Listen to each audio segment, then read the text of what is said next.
Dr. Moschella, you talked today in your lecture about stories and about youth ministry, and you talked about a cultural story around youth that tends to be the predominant feelings about youth in our culture. And then you also offered an alternative story. Can you speak a little bit about that here?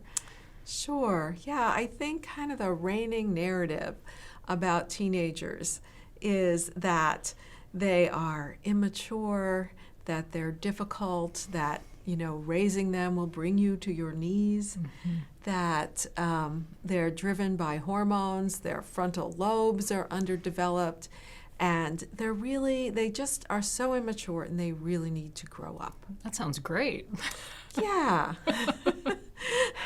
Nice way to have people think about you. And this is really, a stereotype. Yeah. And it's a painful one. So an alternative story might be that teenagers are going through one of the most critical periods of their lives. Their brains are developing and maturing, and they do encounter certain challenges and strength features that have a lot of potential. So, for example, you might notice that there is emotional intensity is a feature of adolescence. And that could have its downsides. They might be moody some days. But on the upside, emotional intensity might lead to commitment to an important cause, working for justice, investment in a field of study.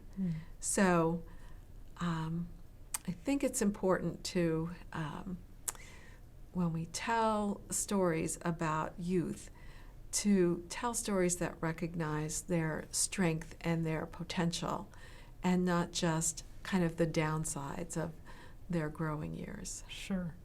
Which sounds like a very pastoral perspective to have, to honor youth where they are and what they can contribute, as opposed to saying, this is all terrible, grow up, right? Exactly. Yeah, thanks.